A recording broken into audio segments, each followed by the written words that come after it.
Hello, everyone, and welcome. Look at all these amazing people streaming in. So nice to see familiar names and hopefully some faces soon. Welcome, welcome. Please join. Feel free to turn on your cameras, but stay muted for this part of the conversation. But I promise you'll have chances to chat with our wonderful panelists today. Give people a few minutes to get in, get settled. Hopefully you've got your lunch in front of you, a nice drink, and ready to have a great conversation with some amazing folks.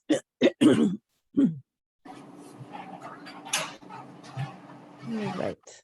So if folks could just make sure to mute themselves for this part of the conversation, that would be great. If I don't see you muted, I might do it for you. Welcome, welcome. Okay, we'll give it till 12:05 and then I'll do the official kickoff, all right?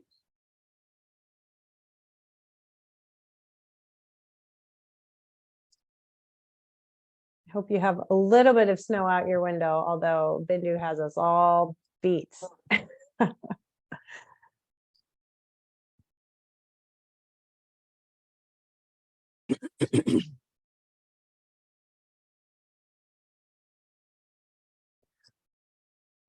Okay. Well, it's 12:05 according to my clock, so shall we get started? And if people are joining in, it's okay. Okay, well, this is exciting, noon on a Monday here in Vermont. So I just wanted to welcome everybody here, introduce myself. My name is Jessica Savage. I'm the Director of Community Collaboration at the Vermont Council on Rural Development, along with my colleague Laura Cavan-Bailey, who's here in the audience, I believe, managing 2 kids at home, which I'm so impressed with and familiar with over this past week. We work with a lot of communities around the climate economy. So I'm really excited to be here today and moderate a panel of amazing people. So today we're going to talk about understanding and identifying strategies for addressing energy inequities.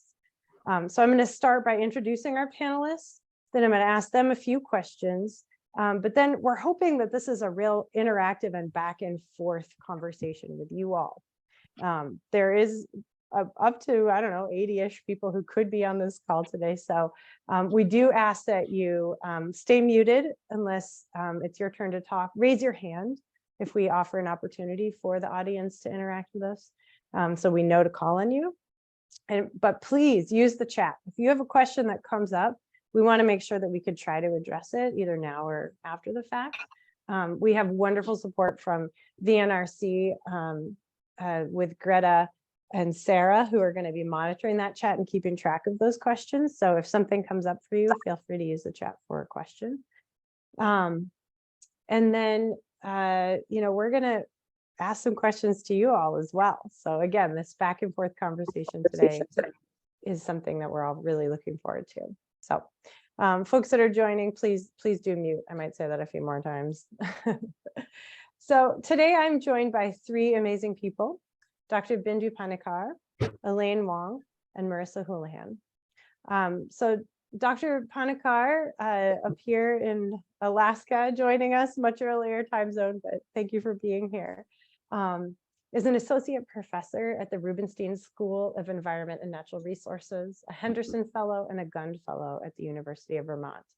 She's also a visiting professor at the Alaska Center for Energy and Power and the Institute of Social and Economic Research at the University of Alaska.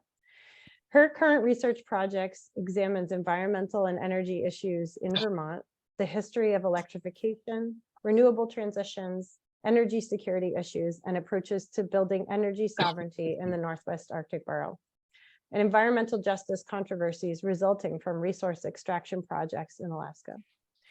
Dr. Pannikar is a transdisciplinary scholar working at the intersection of environmental justice, environmental health, science, technology, and society studies, and environmental policy. She is one of the founding members of Rural Environmental Justice Opportunities Informed by Community Expertise, REJOICE, She is also on the board of the Vermont Natural Resources Council, Slingshot, and a member of the Renews BIPOC Coalition and the Environmental Justice Network Steering Committee. Thanks for being here, Dr. Pannikar. Elaine Wong is also here. Hello, Elaine. Elaine is Winooski City Manager, and she uses she or they pronouns. Before that, Elaine served as the Assistant Town Manager in the town of Barre, Vermont for 7 years. She also co-founded the Barre City Energy Committee and was involved with that for about 10 years. Previously, Elaine spent 7 years at Sustainable Communities in Montpelier, Vermont, working domestically and in Asia on climate change issues. And a couple of years when she first got to Vermont, supporting climate action in communities around Vermont with Deb Sachs, one of VECAN's partners. Elaine's credentials also include a Master of Public Administration degree from Norwich University, a Master of Science degree in Natural Resources, Transportation, Energy Policy from UVM, and a Bachelor of Science degree in Conservation and Resource Studies from the University of California at Berkeley. And we're also joined by Marissa Houlihan. Marissa is the interim director at the Milk with Dignity Standards Council, which adapts the worker-driven social responsibility model to enforce labor and housing standards that protect farm workers' human rights on dairy farms in the Northeast. Marissa has also served as an MDSC senior investigator, leading health and safety inspections of farm worker housing and work sites, as well as investigating and resolving complaints of rights violations. Before joining MDSC, Marissa conducted research in rural farming communities in Uruguay and on working conditions and migrant labor in the cargo ship recycling industry in Bangladesh. She is a graduate of Harvard College. Okay, so those are our 3 panelists, and I'm so excited that they're here. Again, if folks could just mute themselves while we're doing this part of the panel, that would be wonderful. So Bindu, I'd love to start with you. Would you please tell us what your research shows us about Vermont and our approach to energy systems and equity? Sure. So good morning, everyone. I don't know if you can see my slide. We can. Perfect. Yep.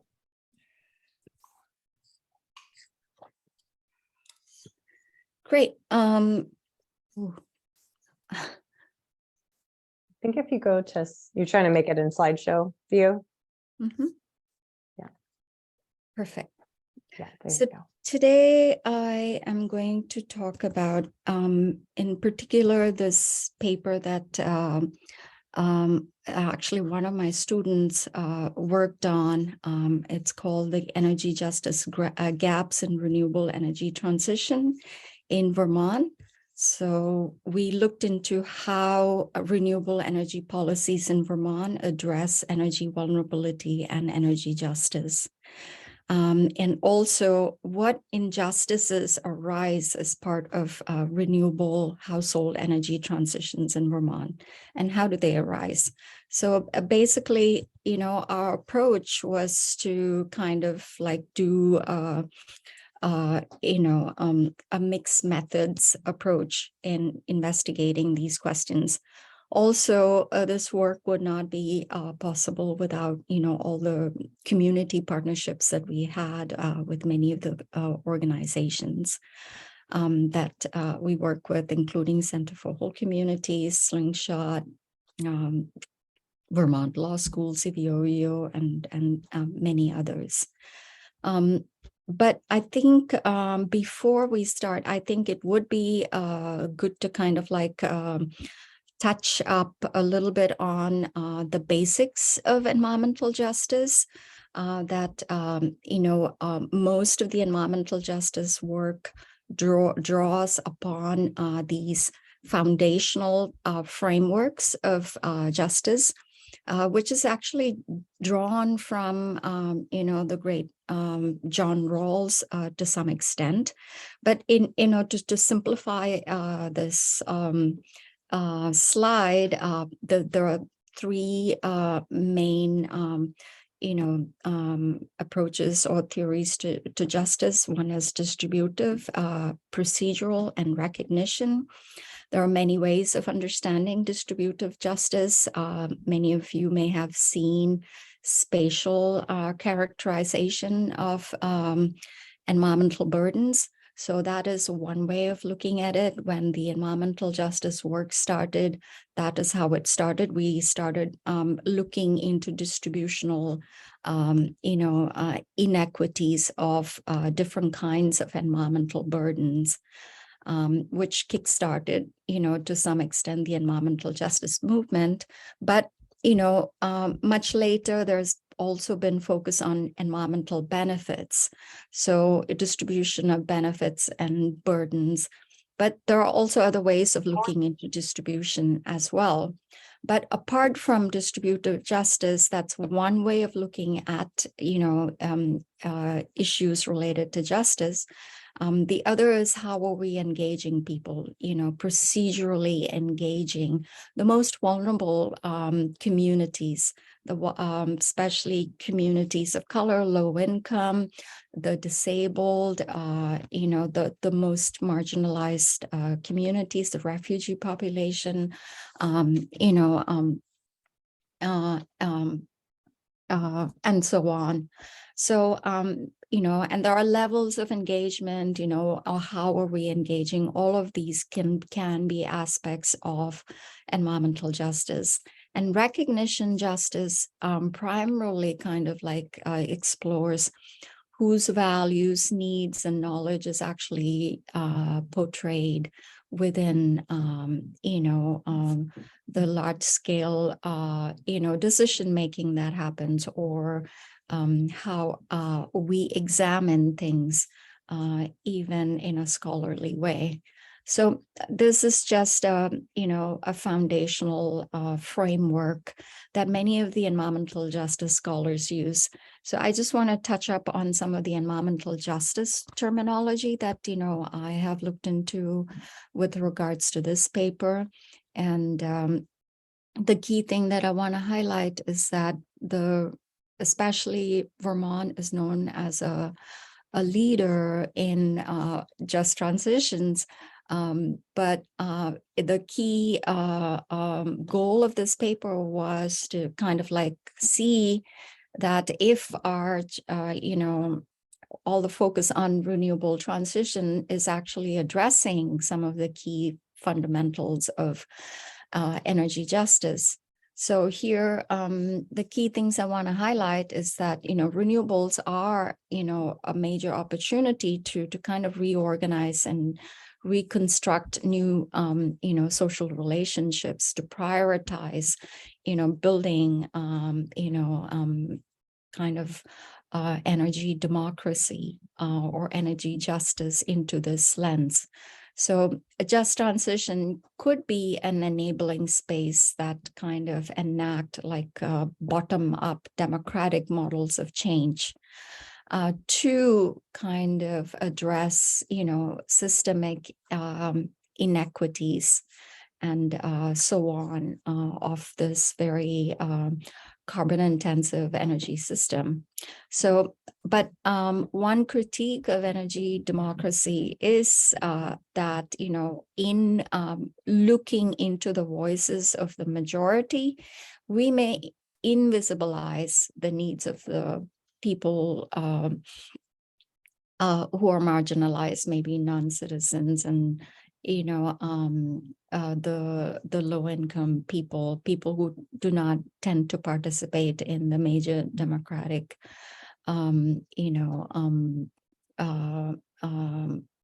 projects that we may initiate. So energy justice instead, of course, prioritize the needs of the most marginalized in the community, and in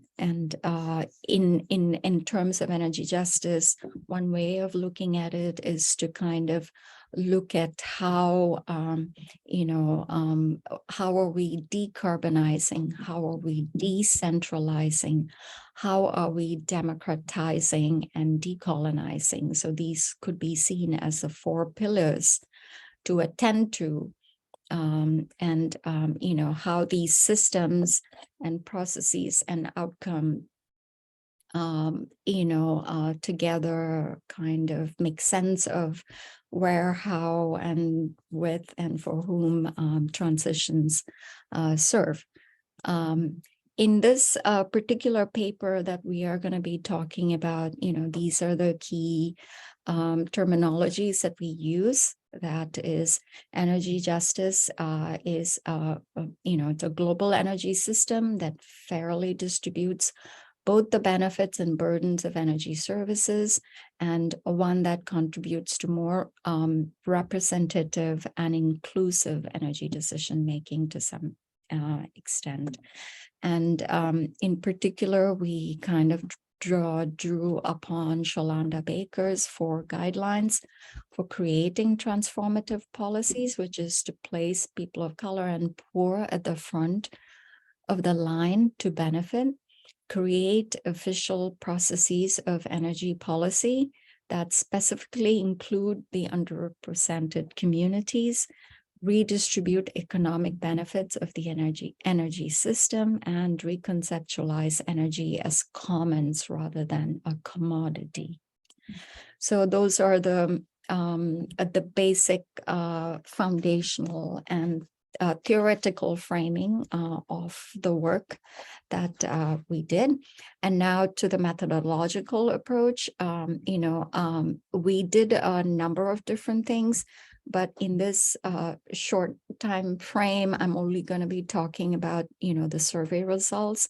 So we kind of administered surveys across Vermont. There were energy was just one of the things that we actually looked into. We looked into many other things, including food, transportation, health, climate change, and so on. And about 569 surveys were gathered, and then COVID hit. So, we couldn't continue with the surveys. Surveys were done door to door in the most underserved areas. So what we did is that we mapped based on these 28 set of indicators to look into environmental health and social vulnerabilities in Vermont. We mapped it and overlaid it and found hotspots or areas with the most environmental health and social burdens. And we targeted those communities to actually do the surveys. So here are some of the demographics. As you can see, that we tried to target more non-white population. 5% of the state is non-white. In the survey, we tried to kind of get a little bit more of a higher number. About 30 to 31.5% of the population were below the federal poverty standards. And so that is a high number. If you look at the census, our poverty rate is like about between 10 and 12. And also a lot of the people were renters. As you can see, 54% of the population that we surveyed were renters rather than homeowners. So this is the population that we actually targeted to do this work, and done by primarily knocking on doors. This is just the key variables that we actually focused on in this particular paper. That is distribution of energy burden or energy vulnerability, and distribution of environmental benefits. That is benefits of household transitions, and then procedural and engagement. So these variables are, not probably the best. Surveys has, its benefits and its drawbacks as well. But the key thing that we wanted to find out is that of all the 569 surveys that we did, only about 3% actually went without heating, and also electric, and 20% had trouble heating and cooling home. And so you can actually see these numbers. But one thing to actually ask is, within these, smaller or larger numbers,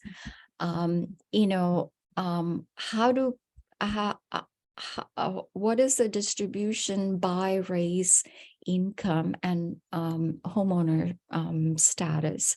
So that is kind of like a major inquiry that we actually did, that within the smaller numbers of energy vulnerability, how does that actually fare for mostly the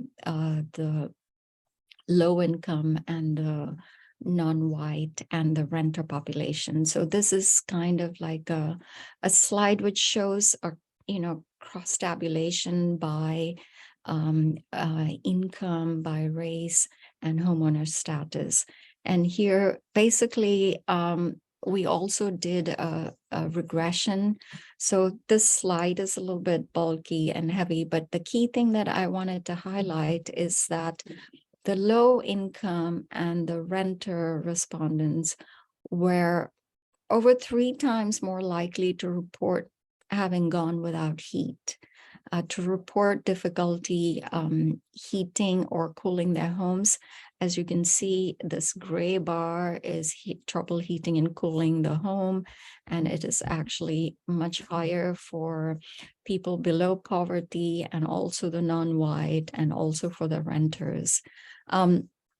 And then the non-white respondents were 7 times more likely to report going without heat, and over 2 times more likely to report having trouble affording electricity. So there is subtle differences in how these energy vulnerabilities are experienced to some extent between income, race, and home ownership population. So renters especially have also expressed 2 times more likely to report having trouble heating and cooling home, to have gone without heat, and trouble heating the apartment, and affording electricity, and 9 times as likely to have gone without electricity in the past year, and so on. So this is interesting finding to kind of show how people are experiencing energy burden in Vermont across the state to some extent. And the second thing that we actually looked into is how are people experiencing distribution of transition benefits to some extent. And here the key thing that we want to highlight is that the non-white respondents were actually, there was not much of a difference between high income and low income. Of course, the low income population were less likely to have experience kind of having, in terms of solar panel, there was not much of a difference, but less homes were weatherized for low-income population, even if the weatherization program primarily targets the low-income population. But this was not, there was not a significant difference between by income in terms of like the regression analysis that we did. But in terms of by race, we did find that the non-white respondents were 7 times less likely to report having a solar panel. So that is, they didn't have 7 times less likely to have solar panels on their home compared to white respondents. And renters were 3 times less likely to have solar panels on their home than the homeowners.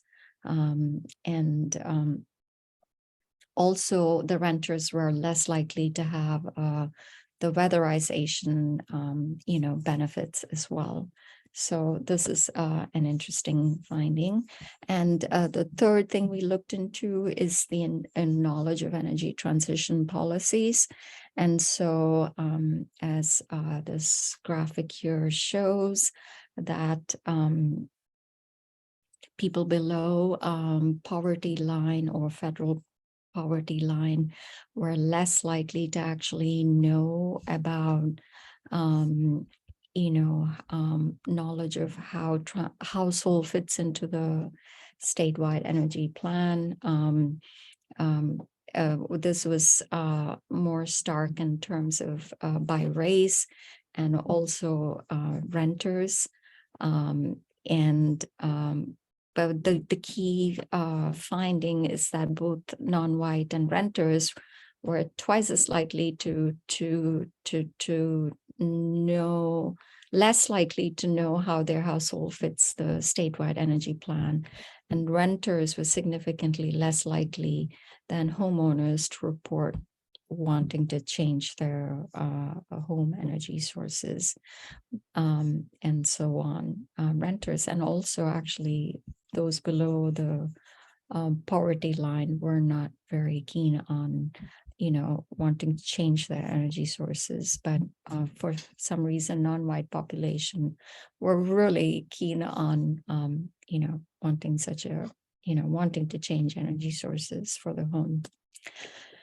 So in conclusion, these are some of the key things that I want to end with, that results demonstrate that high energy vulnerability, that is lack of access to sufficient and affordable energy, were found among our respondents, especially who are low income, non-white and renters.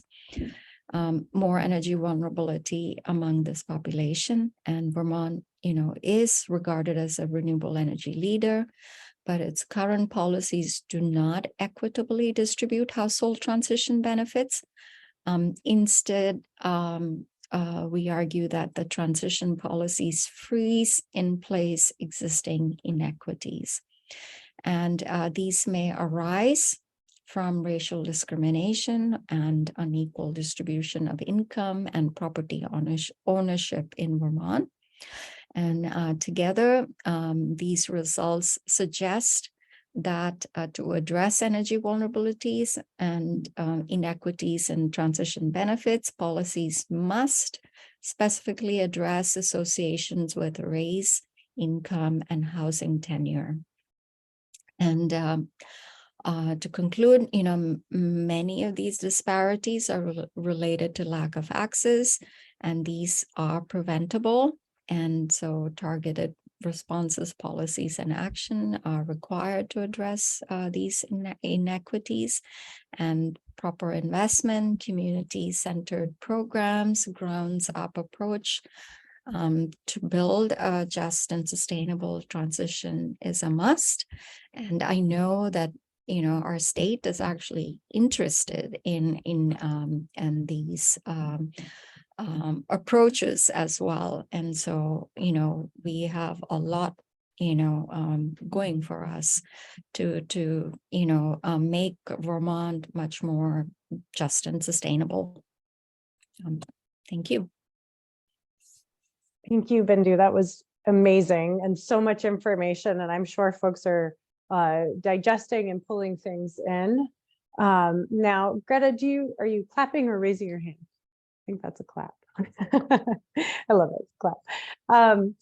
So I just wanted to thank you for that, Bindu, and I'm sure we're going to be sharing out information after this, including a link to that paper. And Bindu, if you're willing to share your PowerPoint, we'd be happy to share that with folks as well.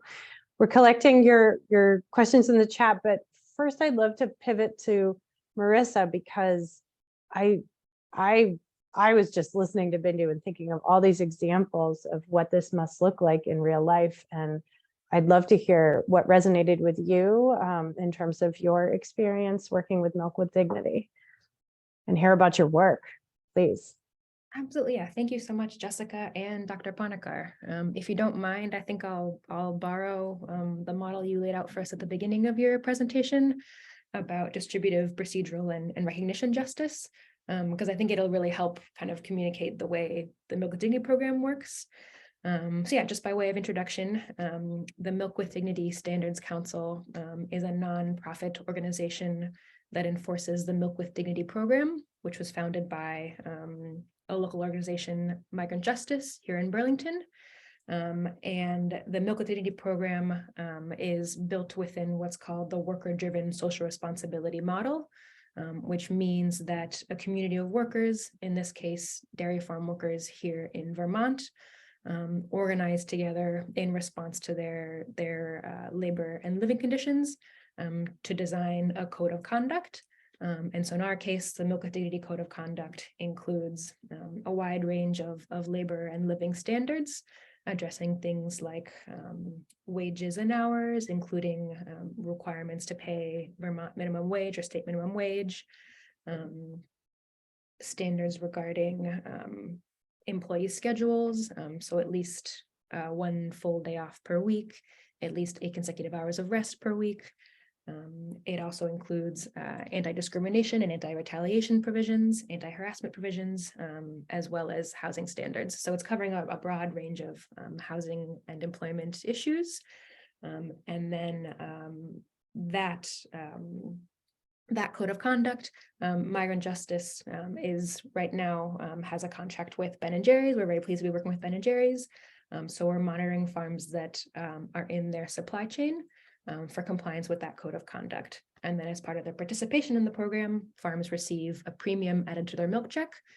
So they're getting both economic support. I think, as I'm sure all of you are aware, dairy farms in Vermont, many of them are in difficult financial situations due to a number of economic pressures, including pretty intense consolidation in the industry. So it's kind of economic relief for dairy farmers. It goes toward supporting farmers' compliance with the standards, things like providing paid sick and vacation leave, raising wages, repairing housing, things like that. Yeah, we've been monitoring for about 5 years now. We're moving into our 6th year of monitoring. And the program covers workers who do any work directly with cows. So people who are milking, people who are cleaning barns, feeding cows, treating cows, herding cows. And so that's primarily migrant workers from Mexico and Guatemala. But it includes anyone who does that work. So it also includes many local Vermont employees. So I think in terms of distributive justice, I think, one of our main focuses is anti-discrimination, anti-harassment. I know that's something that Dr. Pannikar brought up earlier. And then the entire model, the worker-driven social responsibility model, is, I think, a form of procedural justice, right? Where farm workers are themselves designing the standards for their employers to follow, including the grievance and resolution mechanisms, and then also leading the process of reporting possible violations if they happen, and participating both with the Standards Council and the farmer in the resolution process. So that's kind of all just by way of context and introduction. So I think there are many ways our work intersects with environmental justice, but for the purposes of our conversation today, specific to energy justice, I think the kind of most concrete and most relevant piece of our work in that sphere has been focused on housing. So I imagine many of you know, but if there are those who are less familiar, the very large majority of dairy farm workers live on site. They live at the farm site. And that's for a number of reasons, one of which is just lack of access to transportation. And then also because, as I'm sure you can imagine, dairy is 24/7, 365 days a year work. The cows need to be milked 2 to 3 times a day, every day of the year, day and night. And so having employees who live on site makes that possible. And that takes that takes the shape of kind of a number of different housing setups. Many farms house employees in mobile homes, stick-built homes. There are some farms where employees are housed in kind of in-barn structures. And so part of our work is monitoring and enforcing standards related to Vermont Rental Housing Health Code. And so the housing is taking different shapes, different forms on dairy farms, but the thing that almost all farm worker housing has in common is, like I said, proximity to the work site. And so that means that people who are in those housing units are living near sawdust storage often, agricultural lime storage, they're near dairy barns, they're living very close to manure pits and crop fields, which can involve potential pesticide exposure or other particulate matter exposure when farms are spreading manure in fields. Exposure to volatile organic compounds, which are airborne. They're, in close proximity to dairy chemicals. So I think more than your average Vermonter have a pretty high level of exposure to respiratory hazards. And so to address that,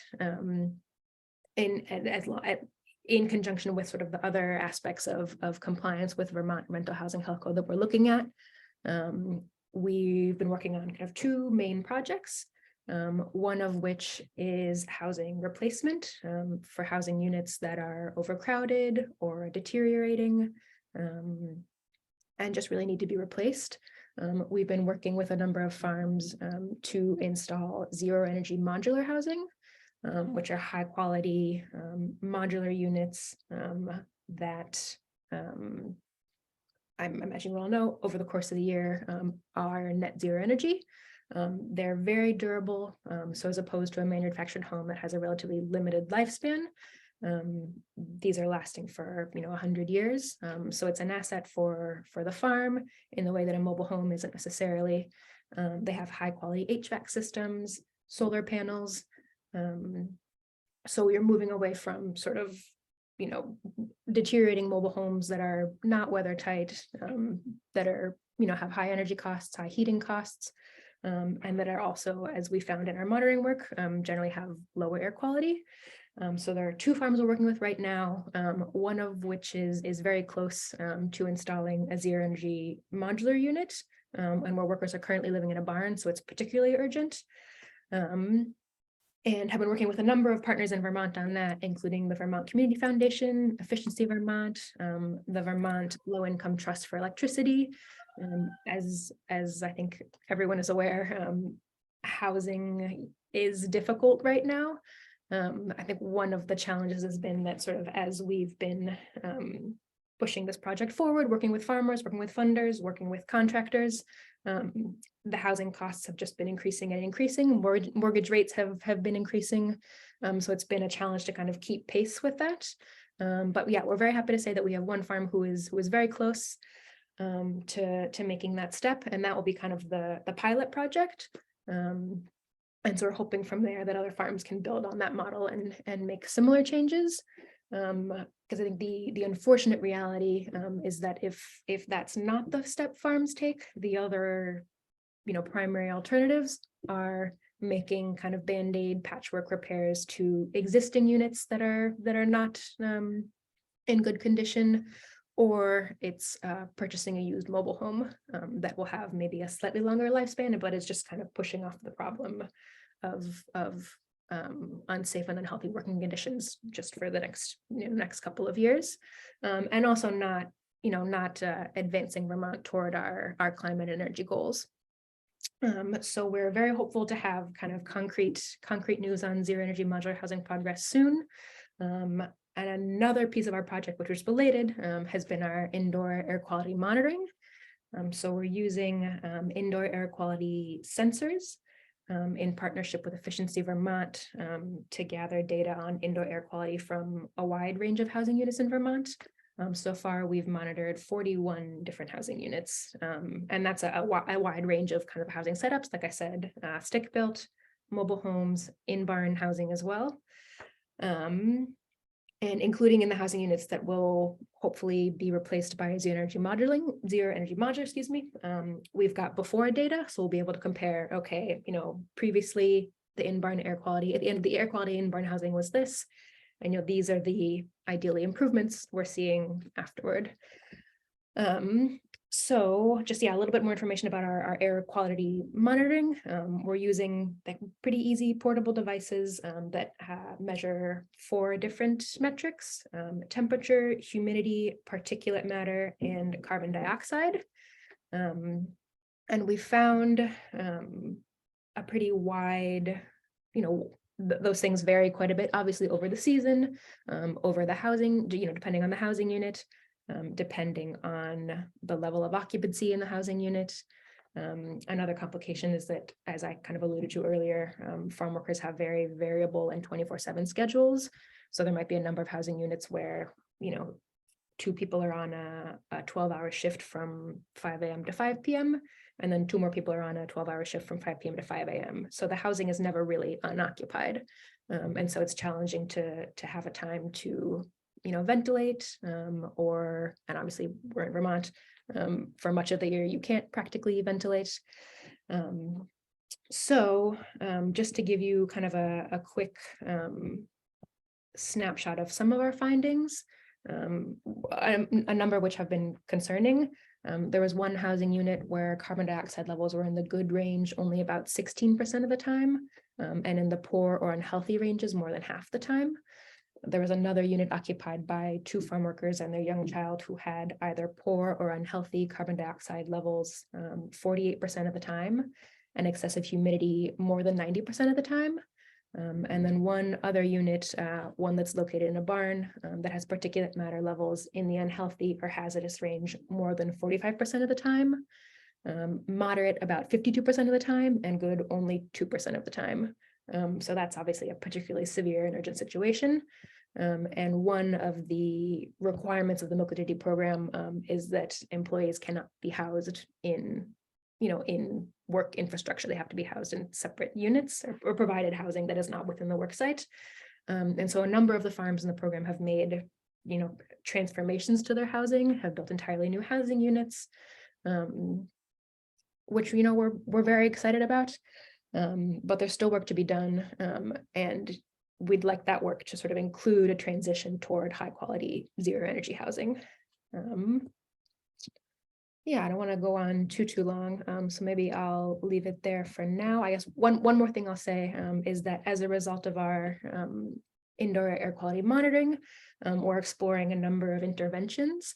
In some situations, as I've said, the next step really is we need to construct new housing, but in situations where the housing isn't overcrowded or it's good quality, we've looked at installing energy efficient bath fans that can run 24/7 to increase air exchange, so drying out indoor air and pulling in fresh outside air. One challenge with that has been that's really only a solution for all electric units. Because if you're operating in a unit that has active pilot lights, it can create, basically a risk of combustion to have that negative pressure drawing out indoor air.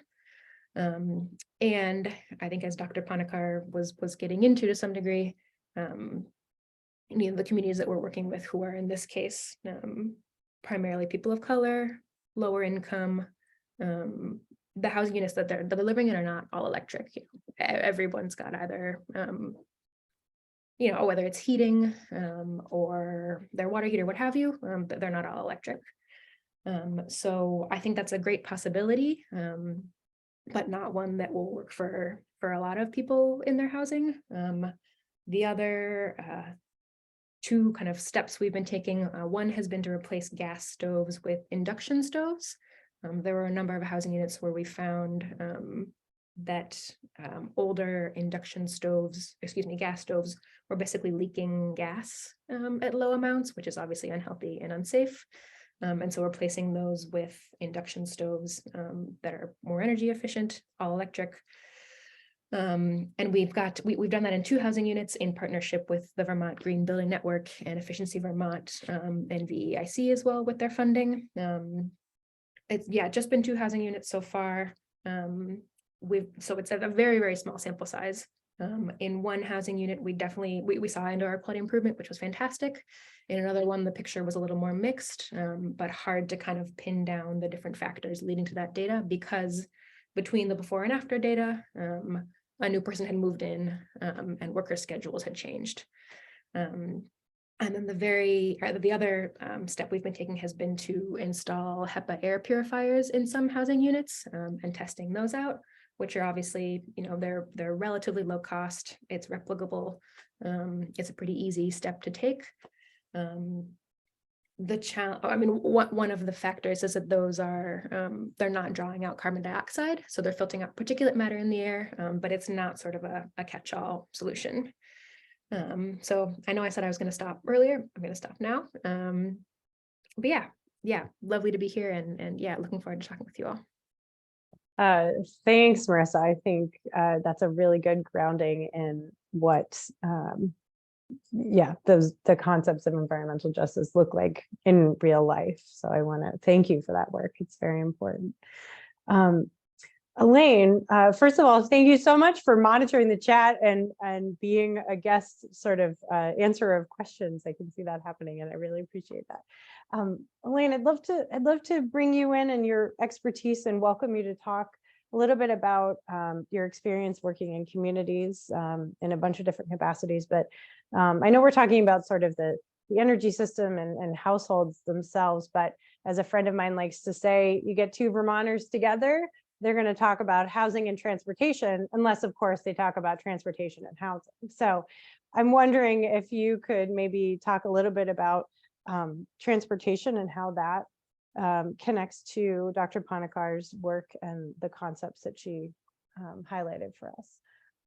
Yeah, happy to do it. And I wouldn't say I'm answering questions so much as also pontificating. So can't claim expertise. So we're all trying to work on this together. So obviously transportation also takes energy. It's over a third of our emissions comes from the transportation sector. So that is obviously of interest to folks here. And for those of you who aren't familiar with or haven't reviewed lately Efficiency Vermont's energy burden reports, they published the first one in 2016 and the next one in 2019. I'm going to paste a link to the reports.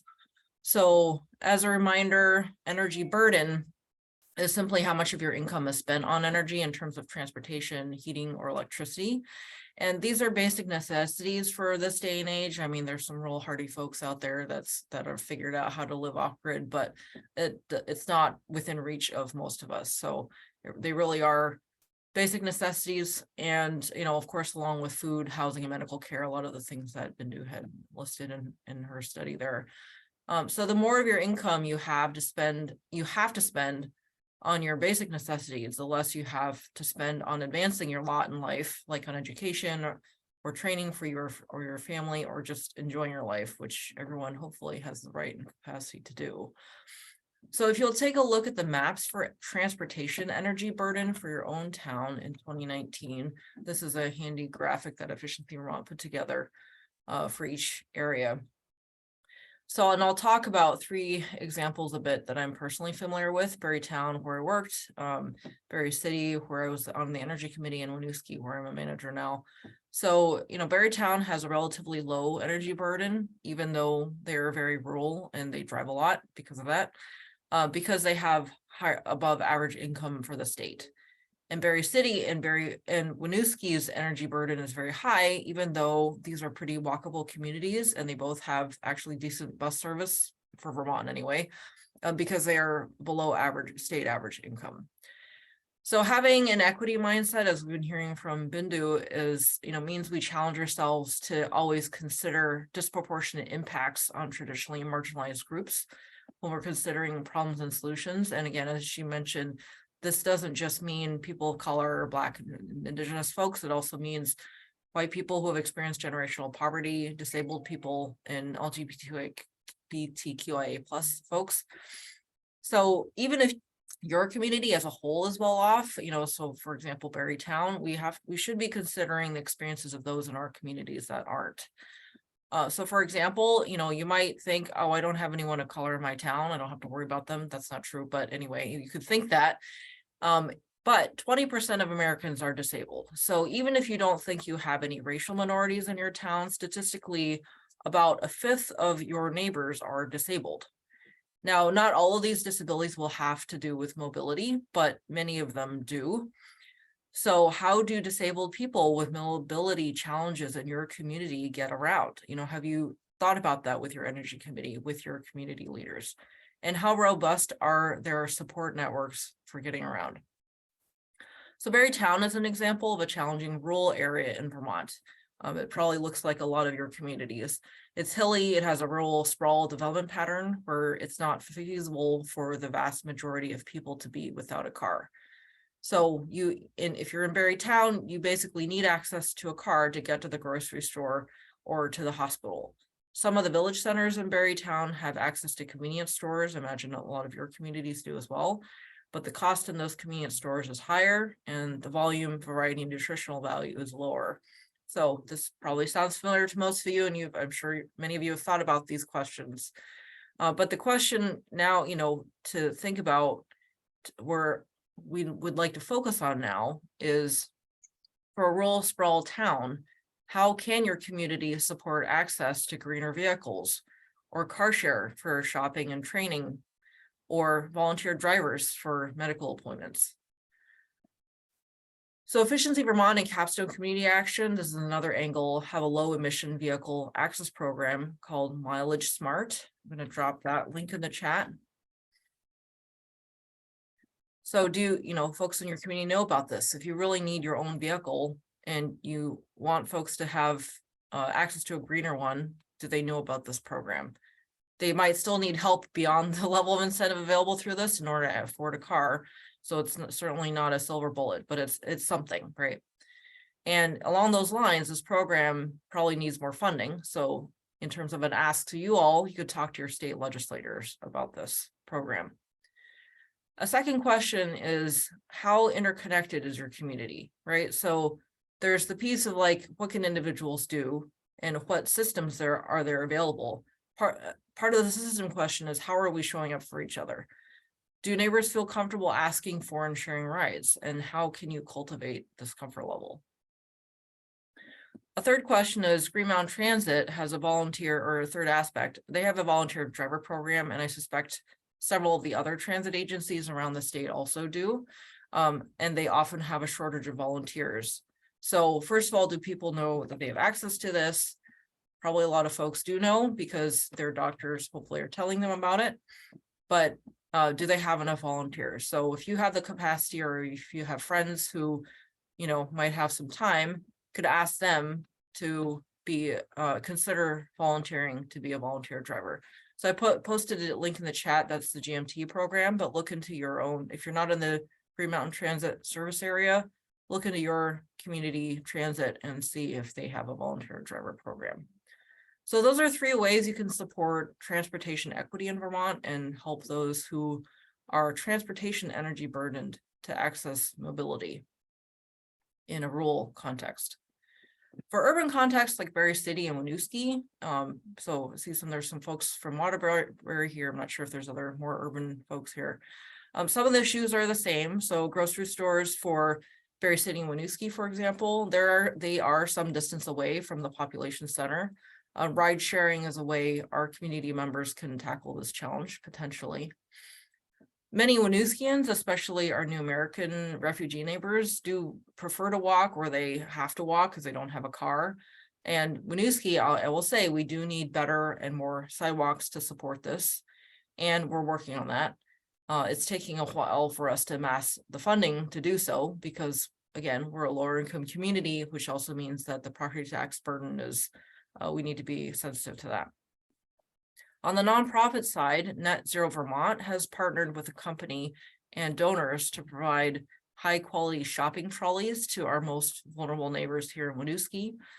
These units are also available for sale. I'm posting a link to that program in the chat. So you can find out more about that here in terms of if you could encourage your neighbors to do it, or if you could potentially support some fundraising in your community to just give them to folks who really need them. And if you have the enough of a enough walkers or a transportation pedestrian network in your community that would actually support that. Getting to the hospital is a bit easier with the bus service in our urban areas, although urgent care or the emergency room might still require someone to drive you. Winooski is fortunate that our community health center has prioritized siting in a walkable area of the city. That's not true for all of our communities. So again, there's that volunteer driver possibility. Another option that works for the slightly more urban areas of Vermont is called MicroTransit. For those of you who aren't familiar, it's basically publicly subsidized Uber. So Green Mountain Transit has been piloting it in Montpelier with small buses. They call it MyRide. Last I heard, they're optimistic it will cost about the same as fixed route service that they provide in Montpelier, and yet work for more people because it provides door-to-door service over a larger service area. Those of you who have been in the transportation role will recognize the last mile problem, they call it, with public transit. This program gets rid of that issue. And Capstone Community Action is working towards supplementing this MyRide service using electric vehicles as the vehicle that's shuttling folks around with a program they're calling Community Rides. So again, the ask to you, both of these efforts need funding. So something you can do is to find out more about MyRide, Community Rides, and MicroTransit in general, and ask your legislators to look into it and hopefully support it. And it sounds like you can learn more about MicroTransit in Vermont during the Wednesday VECAN panel. So all that said, access to better job opportunities or growing your own business may still depend on you owning a car. So that's back to making it easier and cheaper for folks that have been traditionally marginalized to own a green vehicle. Taking a step back, remember that the more spread apart we develop our homes from the services that we need, the more expensive public transportation is and the more dependent we are on private vehicles. In a rural context, we need to be thinking about being okay with more housing density and smaller lot sizes. Yes, in my backyard, I know there's folks on this Zoom right now that are wrestling with their community members who want to support housing and recognize there's a housing shortage, and might also recognize that transportation, out to the boonies is just not green, but they, their neighbors still don't want housing being developed in their backyard. And I'll say I was guilty of this. I was renting a home in Burlington, and the property owner said to me, "Oh, I'm thinking about replacing that little garage with another apartment." And I said, "No." So I understand the impulse, but we've got to get over that hump if we're going to make progress on this issue. Now, I will say that was 18 years ago, so hopefully I'm wiser now. So in an urban context, we need to be thinking about reducing parking spaces. However, in the most urban locations, we then also need to think about unintended consequences of reducing parking spaces. So by that, I mean disabled people and low-income people are disproportionately impacted by and seniors are disproportionately impacted by not owning vehicles or by not having dedicated parking next to their home. So pay attention to the conversations your planning commission is having about zoning in your community, and make sure they're considering impacts on people for whom owning a vehicle is an economic lifeline and or a medical necessity. And that's all I'm going to say for now, and hope there's some conversation that we can have. I hope you're all thinking through, like, what are the equity, where are the areas that we haven't been paying attention to equity in your own communities, and what might we do about it? Yeah, thank you, Elaine. Thank you, all of you. You're just brilliant humans who are clearly experts in your field. So I'd love to, we've got about a half hour left for this conversation. So maybe I'll do one question to all three of you. If you could maybe just do a quick brief answer, and then we'll make sure to bring in other people's voices and get some questions. Does that sound like a good plan? So Bindu, Elaine, Marissa, I'd love your sense, kind of to Elaine's point, what, from your perspective, the work that you've been doing, what would be the most impactful thing that a community could do, knowing that your audience is mainly made up of folks who work on energy committees or in other capacities at the local level? What could they do to really advance a just transition. Bindu, you said a lot of this is repairable. This is about access. So how can energy committees be part of our just transition future here? Go ahead, Bindu. You know, one good thing that Vermont has is the town energy committees. And one way of improving energy governance in the state is to actually include more, you know, low-income, non-white, you know, renters within this town energy committees, which I think would be actually a really good thing to do. And the other is, I think, you know, overall our weatherization program is actually doing a good work. At least that's what, you know, in our study too, it actually showed that it is actually targeting the low-income population. And there was not much of a difference between by income and race, and you know, renters probably had maybe the homes that were not as much weatherized than the homeowners. So I think we do have some systems in place, and what we need to kind of like do is to make sure how we can actually elevate you know, people who are really struggling to some extent. So the key goal was to just highlight how we all experience, you know, be it the environment, be it the burdens and the benefits, we all experience it very differently.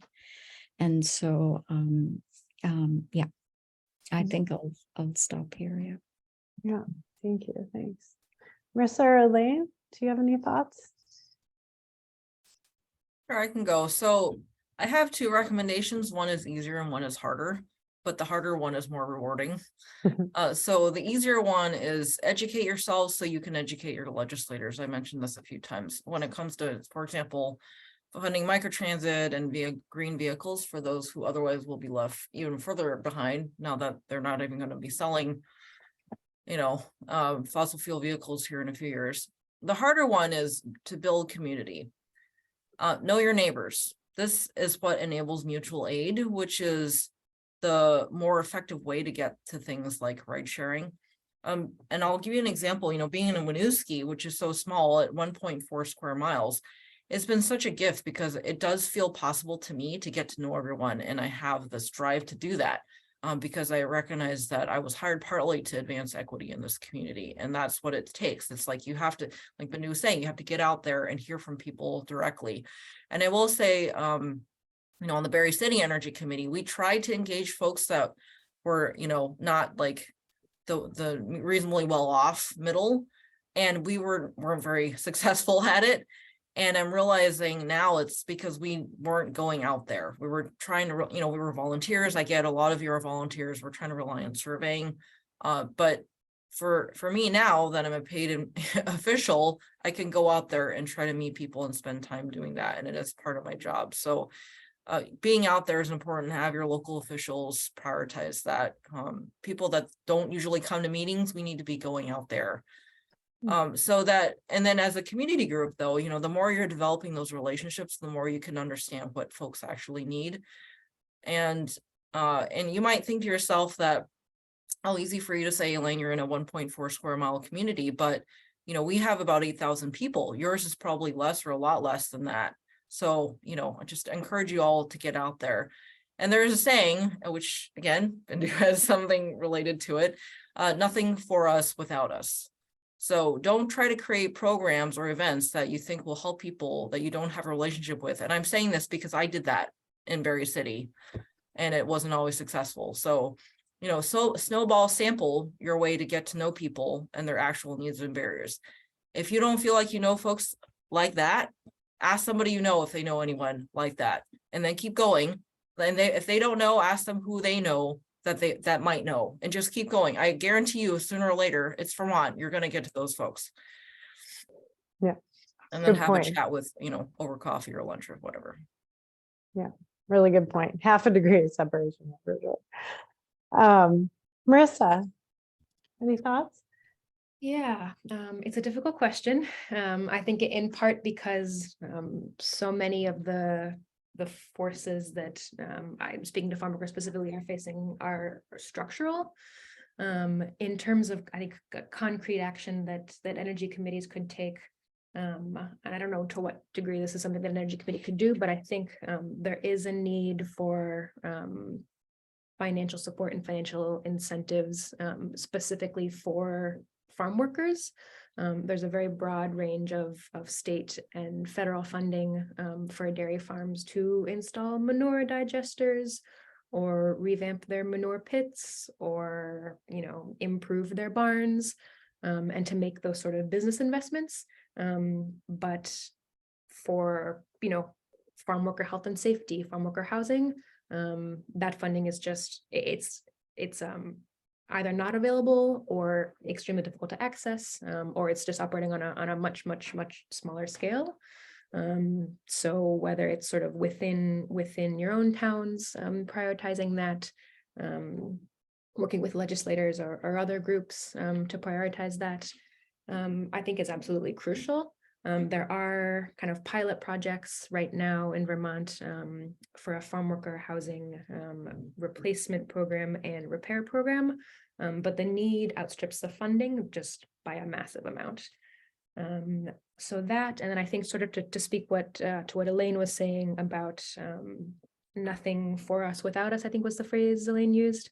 I think, not to sort of put in a plug for Milk with Dignity, but one of the things people can do is support the expansion of the Milk with Dignity program. We've been enforcing these living and labor standards for 5 years now. We have the relationships built up with farmers, with farm workers. Migrant justice is very deeply rooted in the migrant and farm worker community here. And so those relationships exist. I think what we need is to be able to work with a much larger number of farms and be able to provide both the financial support and the monitoring enforcement to work with farms to make those improvements. Great, thank you. Well, with the last 20 or so minutes that we have together, I'd love, there's a bunch of questions that we've gathered from the chat. I think we've covered a few of them, but I'd love to just invite if anybody's willing to raise their hand and come on camera and maybe ask a question. I'd love to bring in other voices. And I can't see everybody right now, so I'm going to try to make that possible. Gabrielle, I think are you trying to raise your hand? Yeah, I was going like this, but hello. hit the button. Okay. So yeah, I have a question about it's come to my attention recently, although it may seem obvious, but I hadn't thought about it as much before, just about compensation on so-called volunteer positions. So there's a lot of town energy folks that are, almost entirely volunteer. And one of the things Elaine was saying was inviting LMI folks to be on energy committees. And so I'm just wondering if, especially during this time where there's so much federal money and even some money set aside for municipal projects, if it would be an opportune moment to have like a 2 or 3 year pilot where there was some compensation for these town energy committee jobs, and it could be at the discretion of the chair, or it could be for the chair, or it could be for, LMI folks. So I'm putting that out there, what people think of that. And if anybody does like an estimate on how much that would, like, how many town energy committees are there? Is it about 100? I would have to look to the VECAN folks to answer that more accurately. Yeah. There are 120 and counting. Okay. Counting, yeah. So Gabrielle, that's a fair question. We're always, I think a lot of municipalities are struggling with that.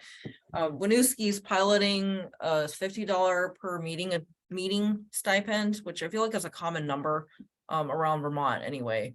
But I sort of feel like being on an official committee is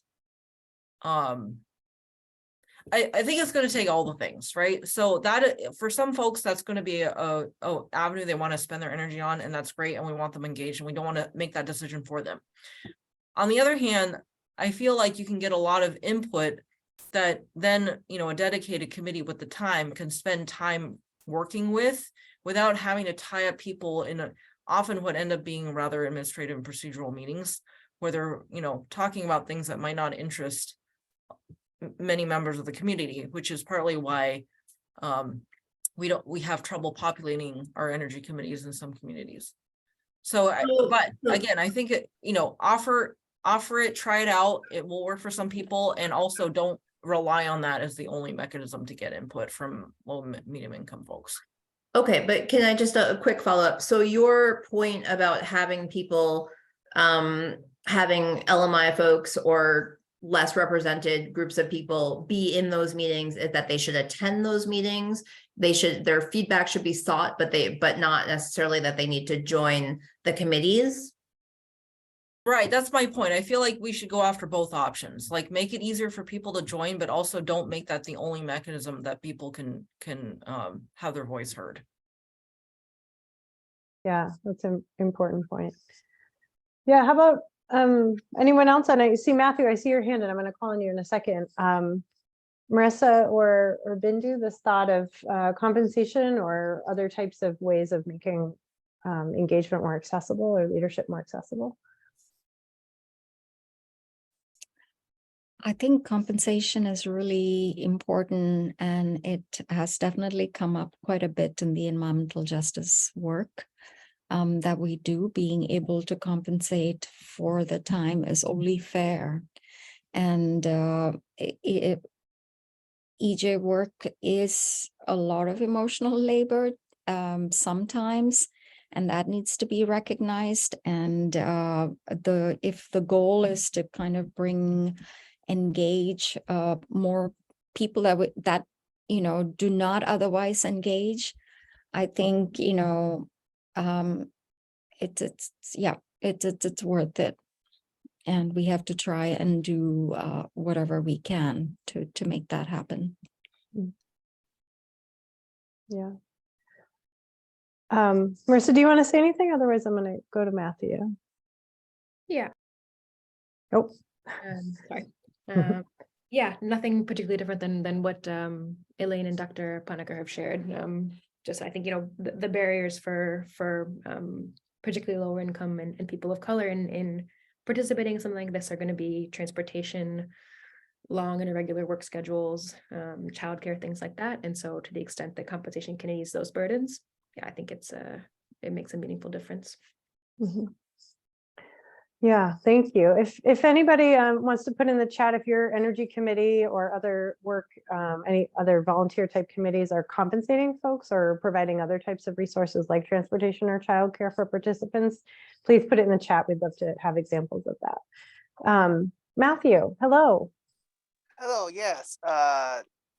Welcome everybody. It's just, the question that I have, for the accessibility components, how easy are the components, within the Energy Action Network, how can we make sure that it's more, like I said, like what Bindu says, make sure that the information is interpreted in a way where it makes sense for everybody to actually come together and to comprehend the language in a way where what we're asking for gets met.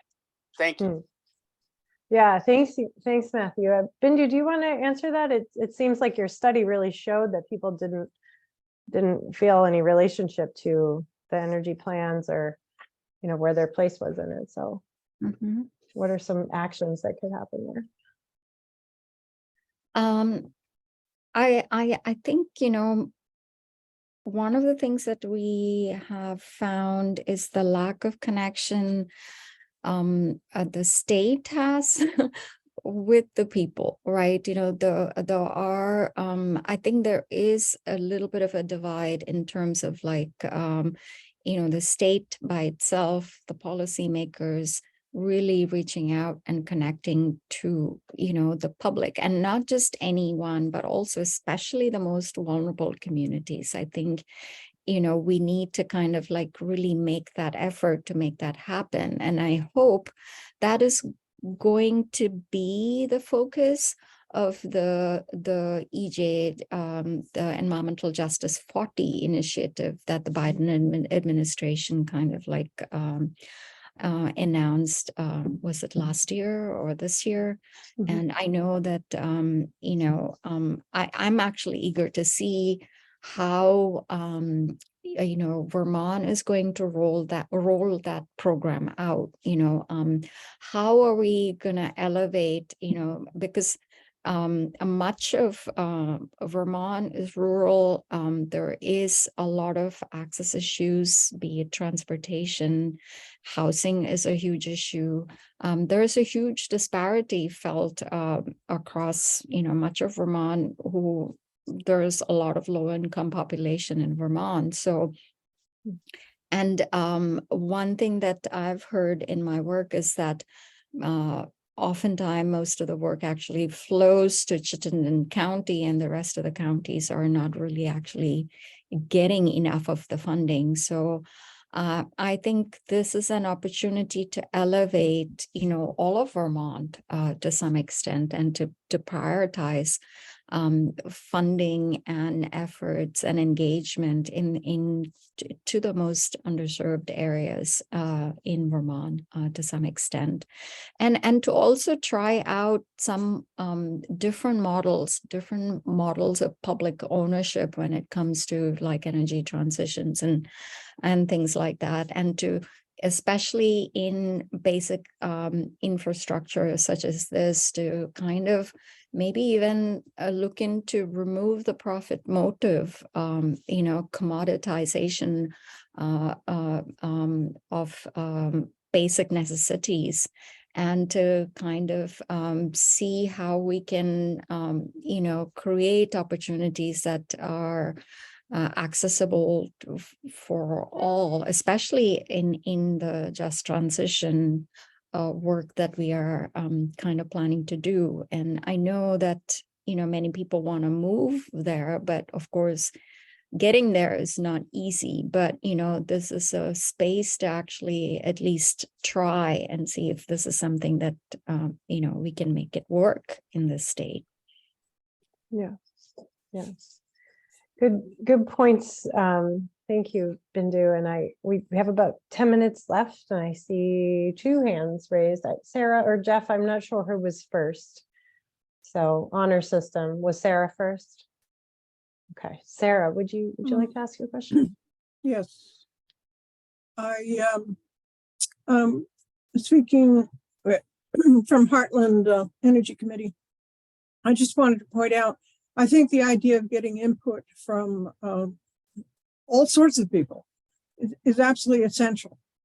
But please recognize that all town meetings are open to all town residents, not just the members. All meetings are posted publicly, usually, at least in our case, on a listserv and 2 or 3 actual physical locations. So anybody who is thinking and focused on this certainly comes, but very, very few people come to the energy committees. The issue really there is how to get them to come, how to entice them, how to interest them. And I would love to hear any workable ideas on that.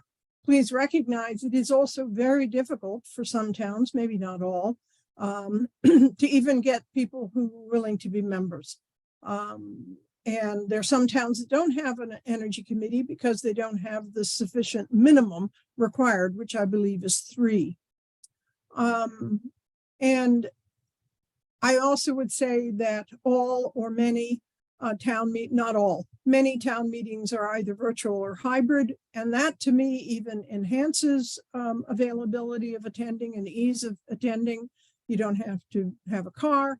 Of course, you do have to have the internet and a computer, but the energy committee meetings and other meetings are open to everybody. The real question is not to get people input, but how to get them to give the input.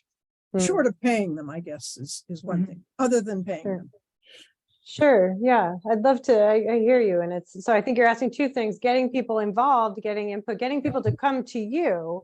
And I've also heard from our panelists today about that being a two-way relationship that's really needed. So Bindu, I'd love to, I see you coming off mute. Do you have some thoughts to share? Thanks, Sarah, for that question. I think this is an important issue in Vermont, and I know that everyone's busy and really working hard to make ends meet, especially, the people that we want to kind of engage are the people who are working like 12 hours a day, and they don't really have time to actually attend a meeting. And the other is that, especially something like an energy committee meeting, I mean, most people might also feel intimidated or feel that they don't know enough information. So I think there is a component of education. There is a component of kind of meeting where people are, I think is an important thing to consider. So yes, it's great that these meetings are virtual, but I also think that many people are, one, not aware of the meetings, one, they don't know the technicalities and the language of it.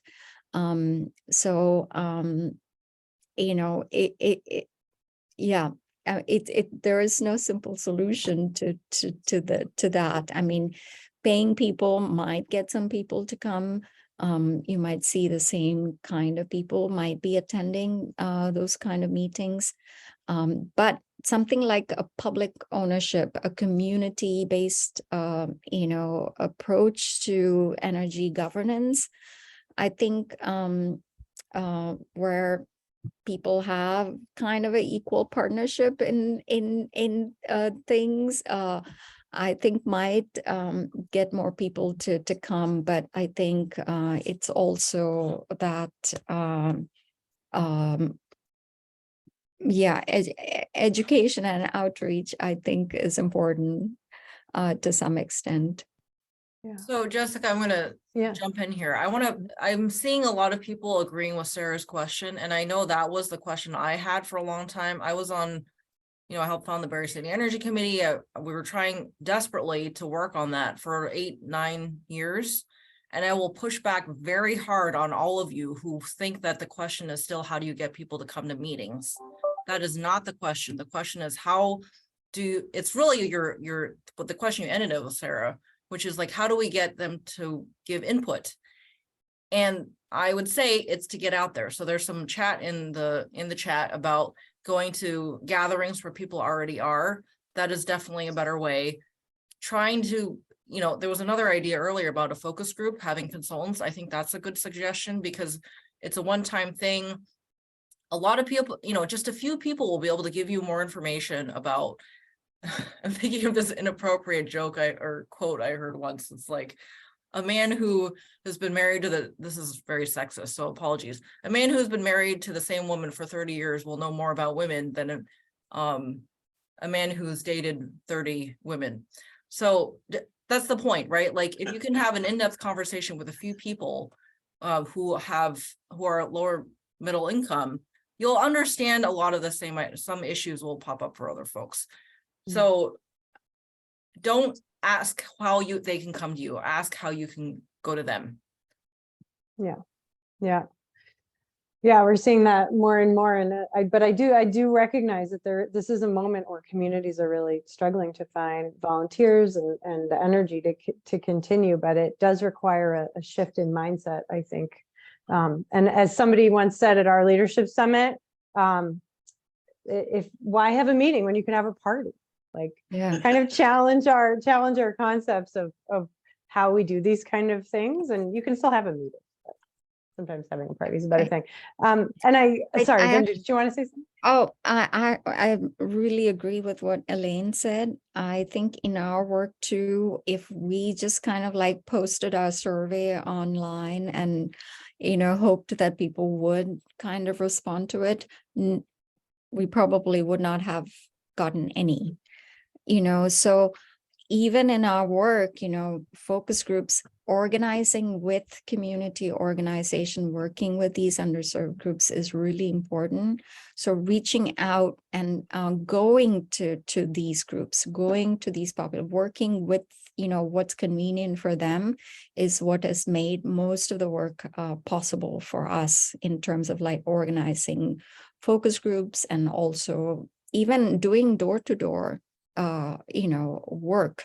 I think, these are some of the ways that we can actually, engage people in a much better way, and to do at what time, so when we did our door-to-door work, we had specific time in the evening or weekends. And so, one time is not going to work, all the time. But there are ways to get people engaged in this work, but we just have to think outside of how we normally do things. Yeah, such a good point. Okay, we've got 2 minutes left. Jeff, this is a risk I'm taking as a moderator, letting somebody have a question with 2 minutes left. So it has to be a short question. Is it a short question with a short answer? I don't know if I've ever been accused of being short. I can try. Okay. It's more of a That's okay. comment. One of the things that I've noticed in this meeting is the focus that Elaine in particular has put on building community. And I couldn't agree more. Building community benefits all of us, including our marginalized communities. And one thing that I would suggest is I like the idea of focus groups and paying stipends. I think the regional planning commissions are starting to do that. And I like the idea of going to communities to get input rather than just expecting them to come to a meeting. But one of the things I would suggest is we have 50 people today who are engaged in this issue, and they all live in their community. And those volunteers, those communities that are looking for volunteers, we are the type of volunteers that they're looking for, and not just at the energy committee level. We need select board members, we need planning commission members, we need zoning board members, and we need legislators. And they come from this kind of pool. It's one thing to be an advocate, and I have been for 30 or 40 years, being an advocate on various different issues locally and statewide. It's another thing to sit on the other side of the table and be a decision maker. And the state as a whole would be better off if more of us were decision makers in addition to being advocates. Was that within 2 minutes? That was very good. That was a good comment. But I want to make sure to give the final word to our panelists. Is there any final parting thoughts, Marissa, Bindu, Elaine, you want to leave us with? Good. Thanks for organizing this. It's great to actually be with this great group of people. Great questions. Thanks. Yeah, I feel like Jeff actually did a good tie at the end, but if anyone is interested in chatting more, I'll put my email in the chat. Thank you. Yeah, not other than just sharing my thanks as well to you all, and also for the work that you all are involved in, everyone here. I'll put my email in the chat as well if anyone has questions or anything to follow up about. Great. Well, thank you so much to all of you and the panelists. I'm echoing their thanks, and we will share resources back, and we've collected those questions, and those that we can answer, we will, and share those out with folks. So thank you. Have a great rest of your day, and this recording will be available very soon. Please join us for the rest of the VECAN conference every day at noon this week. There's a bunch of great sessions coming up.